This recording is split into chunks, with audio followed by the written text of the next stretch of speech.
एक समय की बात है। एक गांव में एक परिवार रहता था। उस परिवार में रामलाल, उसकी पत्नी रामवती, उनका बेटा राहुल और बेटी सरला रहते थे। राहुल पढ़ने में बहुत होशियार था।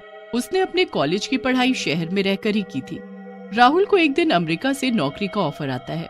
वो बहुत खुश होकर सबको ये खबर देता है। अमेरिका का नाम सुनते ही सब चौंक जाते हैं। वो राहुल को अमेरिका जाने से साफ मना कर देते हैं और राहुल इस बात पर गुस्से में आ जाता है।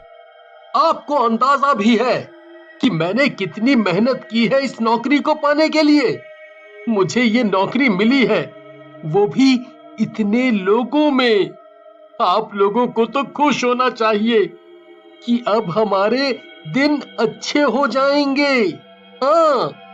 राहुल की इस बात से कोई खुश नहीं होता। सब उसको जाने से मना कर देते हैं, पर राहुल किसी की नहीं सुनता। वो एक हफ्ते बाद ही अमेरिका चला जाता है। अब वो वहाँ बड़ा ही खुश होता है। उसका ऑफिस भी बहुत अच्छा होता है। ऑफिस में राहुल को एक एलिजा नाम की लड़की पसंद आती है। दोनों पहले काफी अच्छे दोस्त बन जाते हैं। उसके बाद राहुल एलिजा को एक दिन शादी के लिए पूछ लेता है। एलिजा भी राहुल को पसंद करती है और उसे हाँ कर देती है। राहुल ये बात बताने के लिए एक दिन घर पर फोन करता है, पर उसके कुछ बोलने से पहले ही उसकी माँ ही एक लड़की का जिक्र करने लगती है। अरे माँ, मैं कहाँ गांव की लड़की के साथ रह पाऊंगा। चुप हो जा। हमने तुझे विलायत इसलिए नहीं भेजा कि तू ये सब बातें करे। शादी तो तेरी वहीं होगी जहां हम चाहेंगे। राहुल अपनी बात बोल ही नहीं पाता और फोन रख देता है। उसके बाद राहुल अमेरिका में ही एलिजा से चुपके से शादी कर लेता है। दोनों बड़े ही खुशी खुशी साथ रहने लगते हैं। काफी महीने ऐसे ही निकल जाते हैं। फिर एक दिन राहुल के घर से उसकी बहन सरला का फोन आता है। भैया, अब आपका कोई बहाना नहीं चलेगा। अब तो आपको आना ही पड़ेगा। क्यों भाई, ऐसा क्या हुआ है? भैया, अगले महीने मेरी शादी है।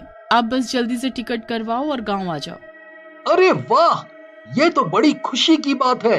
मैं आज ही आने की टिकट करवाता हूँ। What happened, Rahul? Is everything okay? Yes, we are going to India.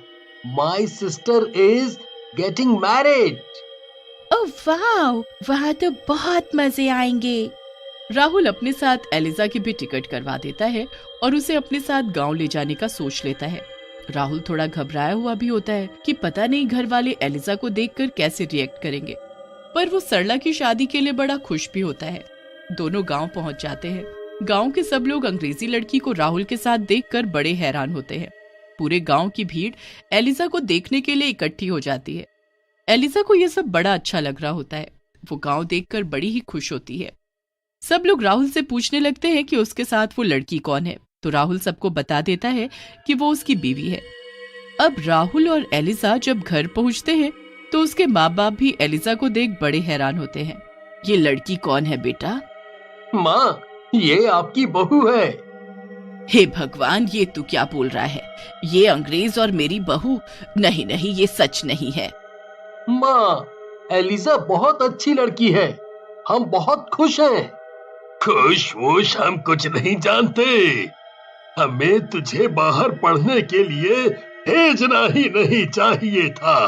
बच्चे ऐसा करते हैं, तभी माँ बाप उन्हें बाहर भेजने से डरते हैं। माँ बाबूजी, आप मुझसे गुस्सा मत हो।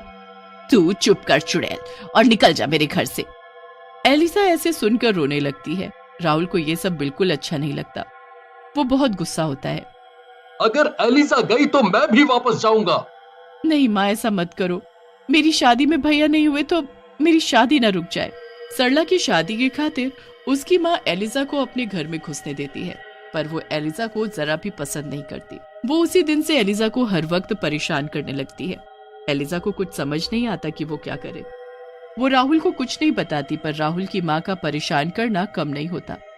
वो तो एलिजा से इतनी नफरत करती है कि एक दिन वो एलिजा को कुएं पर पानी भरने भेजती है। जब एलिजा वहां जाकर पानी भर रही होती है तो वो पीछे से उसे धक्का मार देती है। हेल्प हेल्प बोलती रहे अब, हेल्प हेल्प हेल्प। आई बड़ी अंग्रेज कहीं की। तेरे मरने के बाद ही मेरे बेटे का तुझसे पीछा छूटेगा। एलिजा कुएं में ही तड़प तड़प कर मर जाती है। एलिजा जब रात तक घर नहीं आती तो राहुल बड़ा परेशान हो जाता है और उसे ढूंढने निकल पड़ता है। एलिजा की लाश जब राहुल को कुएं में मिलती है तो वो बहुत रोता है।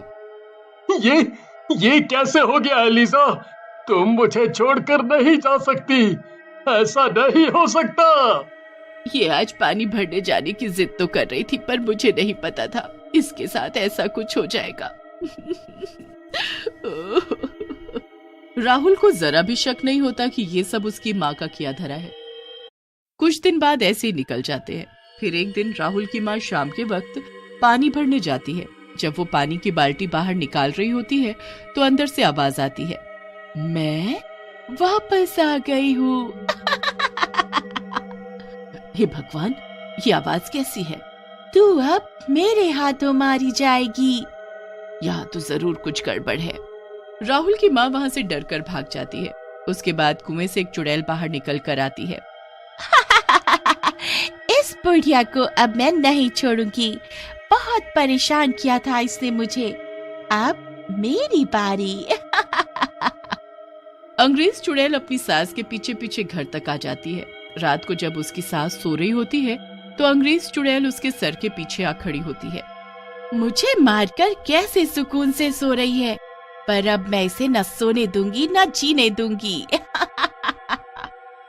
अंग्रेज चुड़ैल बहू अपनी सास के सारे बाल काट देती है और उसे गंजा कर देती है। अपनी सास को ऐसी हालत में देख उसे बड़ी खुशी होती है। उसके बाद वो वहां से गायब हो जाती है। जब अगले दिन उसकी सास उठकर बाथरूम में जाती है तो शीशे में खुद को देख जोर जोर से चिल्लाने लगती है, हाय मेरे बाल, मैं गंजी कैसे हो गई, ये क्या हो गया? आवाज सुनकर राहुल, सरला और उसका पति सब वहां आ जाते हैं। सरला अपनी माँ को गंजा देख उनसे पूछने लगती है कि ये कैसे हुआ, पर उसकी माँ को तो खुद पता नहीं होता। अब रोज रोज उसके साथ कुछ न कुछ अनहोनी होने लगती है, क्योंकि वो उसकी अंग्रेज चुड़ैल बहू ही ये सब कर रही होती है। फिर एक दिन जब सरला घर में झाड़ू लगा रही होती है तो उसे फर्श पर कुछ सुनहरे बाल दिखते हैं। अरे माँ, ये सुनहरे बाल हमारे घर में कहाँ से आए? हम सबके तो बाल काले हैं। सुनहरे बाल? सुनहरे बाल तो बस एलिसा के थे, मुझे दिखाओ तो जरा। राहुल सरला के हाथ से बाल लेकर ध्यान से देखता है। फिर वो उनको सूंघता है तो उसमें से एक अलग सी खुशबू आती है जो एलिसा के बालों से आती है। ये तो एलिसा के बाल हैं। इसमें तो वही खुशबू आ रही है। एलिसा? नहीं नहीं, ऐसा कैसे हो सकता है? वो तो कब की मर चुकी है ना। वही तो माँ, मतलब वो मरने के बाद यहाँ आई थी। वो शायद अभी हमारे आसपास ही हो। ये सुनकर राहुल की माँ घबरा जाती है और इधर उधर देखने लगती है। राहुल अपनी माँ को ऐसे डरा हुआ देखकर बड़ा हैरान होता है। वो अपनी माँ से पूछता है तो वो बिना कुछ जवाब दिए अपने कमरे में चली जाती है। अब रात को अंग्रेज चुड़ैल बहू फिर से आती है। इस बार तो वो अपनी सास को आवाज ही देने लगती है, माँ जी, देखो मैं आ गई, चलो अब जल्दी उठो और चलो मेरे साथ।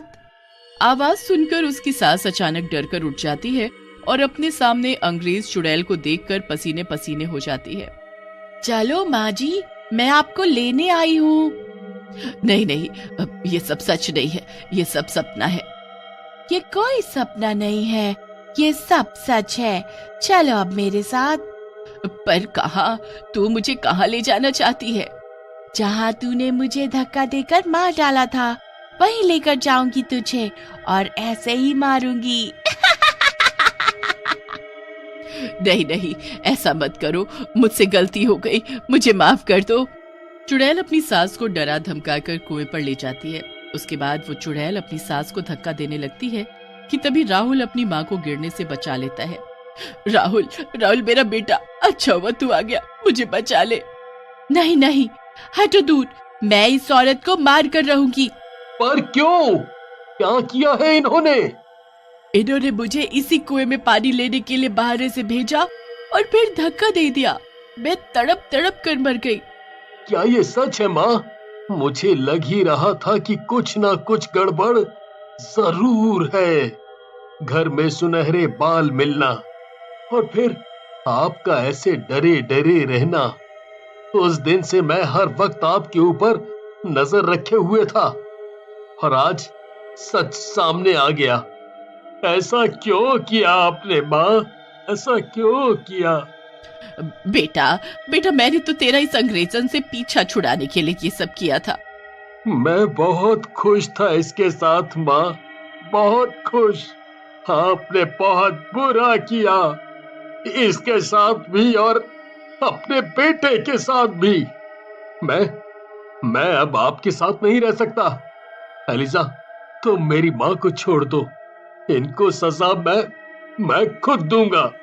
राहुल उसी वक्त सामान पैक कर अमेरिका जाने लगता है। उसकी माँ बहुत रोती है और उसे रोकती है, पर वो नहीं रुकता। उसे उसके कर्मों की सजा मिल ही जाती है और एलिजा की आत्मा को शांति।